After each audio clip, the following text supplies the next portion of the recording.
Hello കൂട്ടുകാരെ, നമുക്കിന്ന് ഹാസിപ്പിൻ്റെ കുറച്ച് പ്രീ റിക്വസൈറ്റ് ആയിട്ട് നമുക്ക് ചെയ്യേണ്ട കുറച്ച് പ്രോഗ്രാംസ് ഉണ്ട്. അതായത് നമ്മൾ ഒരു ഓർഗനൈസേഷനിൽ ഹാസിപ്പ് നടപ്പിലാക്കുന്നതിന് മുമ്പായിട്ട് അതിന് കുറച്ച് പ്രീ റിക്വസൈറ്റ്സ് നമുക്ക് ആവശ്യമായിട്ടുണ്ട്. അപ്പോൾ ഈ പ്രീ റിക്വസൈറ്റ് പ്രോഗ്രാംസ് ശരിയായ രീതിയിൽ നടപ്പിലാക്കിയെങ്കിൽ മാത്രമേ നമുക്ക് ശരിയായ രീതിയിൽ അവിടെ ഹാസിപ്പിനെ നമുക്ക് അപ്ലൈ ചെയ്യാനായിട്ട് പറ്റത്തുള്ളൂ. അപ്പോൾ അതെന്തൊക്കെയാണെന്നാണ് നമ്മളിന്ന് ഡിസ്കസ് ചെയ്യാനായിട്ട് പോകുന്നത്. അപ്പോൾ ഈ പ്രീ റിക്വസൈറ്റ് പ്രോഗ്രാംസ് എന്ന് പറയുന്നത് മെയിനായിട്ടും രണ്ട് ഇതായിട്ടാണ് നമ്മൾ പറയുന്നത്.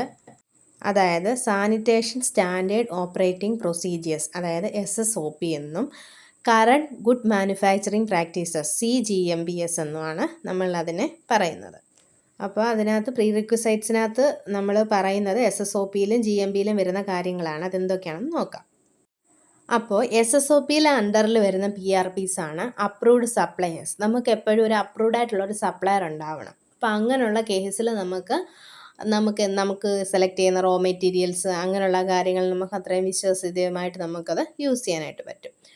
അതുപോലെ അവിടുത്തെ വാട്ടർ സപ്ലൈ, അതും നമുക്ക് പോർട്ടബിളായിട്ടുള്ള വാട്ടർ വേണം ഒരു ഫുഡ് ഹാൻഡ്ലിങ് ചെയ്യുന്ന ടൈമിൽ നമ്മൾ യൂസ് ചെയ്യാനായിട്ട്. പിന്നെ പെസ്റ്റ് മാനേജ്മെൻറ്റ്, അതായത് റോഡൻസ് അങ്ങനെയുള്ള കാര്യങ്ങളൊക്കെ ഫുഡിൻ്റെ ഹാൻഡിൽ ചെയ്യുന്ന ഇവിടേക്കൊന്നും വരാതെ നമുക്ക് അതിന് വേണ്ടിയിട്ടുള്ള ഇൻറ്റഗ്രേറ്റഡ് പെസ്റ്റ് മാനേജ്മെൻറ്റ്സും കാര്യങ്ങളും ഒക്കെ നോക്കണം. പിന്നെ maintenance of hand washing or sanitation and toilet facilities, നമുക്ക് ഉള്ളിലേക്ക് കയറുന്നതിന് മുമ്പായിട്ട് എന്ത് ചെയ്യണം, പ്രോപ്പറായ രീതിയിലുള്ള ഹാൻഡ് വാഷിംഗ് വേണം, സാനിറ്റൈസ് ചെയ്യുകയെല്ലാം നമ്മൾ ചെയ്യണം. അതുപോലെ തന്നെ ടോയ്ലറ്റ് ഫെസിലിറ്റീസും അവിടെ അവൈലബിൾ ആയിരിക്കണം. പിന്നെ ഗുഡ് ഹൗസ് കീപ്പിംഗ്, അതായത് നമുക്ക് ഇപ്പോൾ ക്ലീനിങ് ചെയ്യുന്ന സാധനങ്ങളാണെങ്കിലും അതിനും എല്ലാത്തിനും എന്ത് ചെയ്യണം, ഓരോന്നിനും ഓരോ സ്റ്റോറേജ് ചെയ്യാനുള്ള സ്ഥലം വേണം. പിന്നെ ലേബലിംഗ്, നമ്മുടെ ഫുഡിൻ്റെ ഫിനിഷ്ഡ് പ്രോഡക്ട്സിനകത്തുള്ള കാര്യങ്ങൾക്കാണേലും അതിൻ്റെ ലേബലിങ്ങും കാര്യങ്ങളും എല്ലാം പ്രോപ്പർ ആയിരിക്കണം. നമുക്ക് എന്തെങ്കിലും ഒരു ഇതിൽ മാർക്കറ്റിൽ നിന്ന് അതിൻ്റെ ട്രേസ് ചെയ്തെടുക്കണമെങ്കിൽ ട്രേസബിലിറ്റിയും കാര്യങ്ങളും ഒക്കെ നമ്മൾ ശരിയായ രീതിയിൽ മെയിൻറ്റെയിൻ ചെയ്യണം. പിന്നെ ക്ലീനിങ് ഡിസിൻഫെക്ഷൻ, പ്ലാൻ ഫുള്ളാണേലും അത് ക്ലീനിങ് ചെയ്യുന്നതും എല്ലാം നമ്മൾ ശരിയായ രീതിയിൽ ചെയ്യണം. നെക്സ്റ്റ് നോക്കുന്നതാണ് അവിടെ ക്രോസ് കണ്ടാമിനേഷൻ ഉണ്ടാകാൻ പാടില്ല. അതായത് നമുക്കറിയാം റോ ആയിട്ടുള്ള ഐറ്റവും കുക്ക്ഡ് ആയിട്ടുള്ള ഐറ്റവും തമ്മിൽ കോണ്ടാക്റ്റ് വന്നു കഴിഞ്ഞാൽ ഇവിടെ ക്രോസ് കണ്ടാമിനേഷനൊക്കെ ഉണ്ടാകാനുള്ള ചാൻസസ് ഉണ്ട്. അപ്പോൾ അതിനുള്ള ചാൻസസിനെയൊക്കെ അവോയ്ഡ് ചെയ്യണം. പിന്നെ ഓരോ ഫുഡ് ഹാൻഡിലേഴ്സിൻ്റെ ഹെൽത്ത് നമ്മൾ എന്ത് ചെയ്യണം, അത് ഓക്കെ ആയിരിക്കണം. എന്തെങ്കിലും അസുഖങ്ങളുള്ളവരോ അങ്ങനെയുള്ള ആൾക്കാരൊന്നും എന്ത് ചെയ്യാൻ പാടില്ല, ഫുഡ് ഹാൻഡിൽ ചെയ്യാനായിട്ട് പാടില്ല. പിന്നെ ടോക്സിക് ആയിട്ടുള്ള കോമ്പൗണ്ട്സ് നമ്മൾ ക്ലീനിങ് ചെയ്യുന്ന എന്തെങ്കിലും ആയിക്കോട്ടെ സാധനങ്ങളൊക്കെ നമ്മൾ എന്ത് ചെയ്യണം, ശരിയായ രീതിയിൽ അതിനെ ലേബൽ ചെയ്തിട്ട് സ്റ്റോർ ചെയ്യണം. അപ്പം മെയിനായിട്ടും ഇത്രയും കാര്യങ്ങളാണ് നമ്മുടെ SSOPയുടെ അണ്ടറിൽ വരുന്ന പ്രീ റിക്വസൈറ്റ് പ്രോഗ്രാംസ് എന്ന് പറയുന്നത്.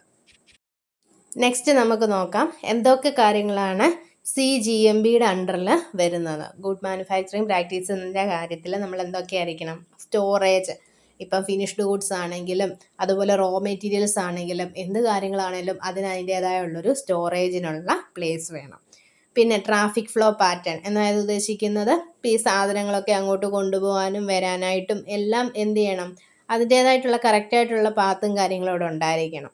അതിനുള്ള തടസ്സങ്ങളും കാര്യങ്ങളും ഒന്നും ഉണ്ടാകാതെ ശരിയായ രീതിയിൽ അതിനെല്ലാം നടത്താനായിട്ടുള്ള കാര്യങ്ങൾ വേണം. പിന്നെ ഗുഡ് ഡിസൈൻ, അതായത് നമ്മളൊരു പ്ലാന്റ് ഉണ്ടാക്കുന്ന ടൈമിൽ അതിൻ്റെ എക്സ്റ്റീരിയറും ഇൻറ്റീരിയർ കാര്യങ്ങളും എല്ലാം എന്ത് ചെയ്യണം, അതിൻ്റേതായിട്ടുള്ള രീതിയിലുള്ള പ്ലാനിങ്ങും കാര്യങ്ങളും എല്ലാം നമ്മൾ ചെയ്യണം. പിന്നെ വേസ്റ്റ് മാനേജ്മെൻറ്റ് ഇമ്പോർട്ടൻ്റ് ആയിട്ടുള്ളൊരു കാര്യമാണ്. നമുക്ക് എപ്പോഴായാലും ഒരു ഫിനിഷ്ഡ് ഗുഡ്സ് ഉണ്ടാകുന്ന സമയത്ത് വേസ്റ്റ് ഉണ്ടാകും. അപ്പോൾ ആ ടൈമിൽ ആ വേസ്റ്റിനെ ശരിയായ രീതിയിൽ എന്ത് ചെയ്യണം, നമ്മൾ മെയിൻറ്റെയിൻ ചെയ്യണം. അതായത് നമ്മൾ അത് ശരിയായ രീതിയിൽ അതിനെ ഡിസ്പോസ് ചെയ്യുകയൊക്കെ ചെയ്യേണ്ടതായിട്ടുള്ള ആവശ്യമുണ്ട്. ഇല്ലെങ്കിൽ എന്ത് ചെയ്യും, നമ്മൾ നേരത്തെ പറഞ്ഞതുപോലുള്ള പെസ്റ്റിൻ്റെ ഒക്കെ അറ്റാക്ക് ഉണ്ടാകാനുള്ള ചാൻസസ് ഉണ്ട്.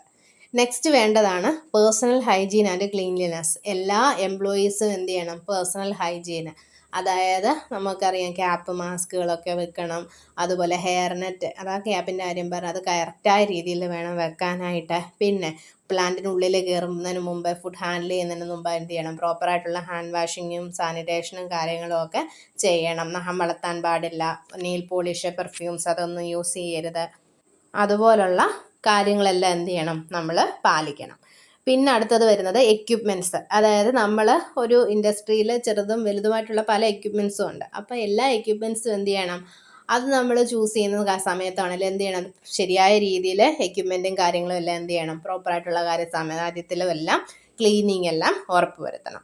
പിന്നെ പ്രോപ്പർ വെന്റിലേഷനും കാര്യങ്ങളും ഒക്കെ വേണം. പിന്നെ അവിടുത്തെ എംപ്ലോയീസിന് വേണ്ട രീതിയിലുള്ള ട്രെയിനിങ്ങും കാര്യങ്ങളും ഒക്കെ എന്ത് ചെയ്യണം, നമ്മൾ പ്രൊവൈഡ് ചെയ്യണം. അത് ഇയർലി വൺസോ അല്ലെങ്കിൽ 6 months കൂടുമ്പോഴോ അതെങ്ങനെയാണെന്നുള്ള രീതിയിൽ അതെല്ലാം നമ്മൾ എന്ത് ചെയ്യണം, പ്രൊവൈഡ് ചെയ്യണം. പിന്നെ ശരിയായ രീതിയിലുള്ള ലൈറ്റിങ്ങും കാര്യങ്ങളും വേണം. പിന്നെ നമ്മളവിടെ യൂസ് ചെയ്യുന്ന പല എക്യുപ്മെൻറ്റ്സും കാലിബ്രേറ്റഡ് ആയിട്ടുള്ളത്, അതായത് നമ്മളിപ്പം വെയിങ് സ്കെയിൽ യൂസ് ചെയ്യുന്നത് അല്ലെങ്കിൽ എന്തായാലും തെർമോമീറ്റേഴ്സ് യൂസ് ചെയ്യുന്നത്, അതിനൊക്കെ എന്ത് ചെയ്യണം, കാലിബ്രേഷൻ ഉണ്ടായിരിക്കുന്നതാണ്. അപ്പോൾ അതിനൊക്കെ അതിൻ്റെ ശരിയായ ടൈമിൽ എന്ത് ചെയ്യണം, കാലിബ്രേഷൻ ചെയ്യണം.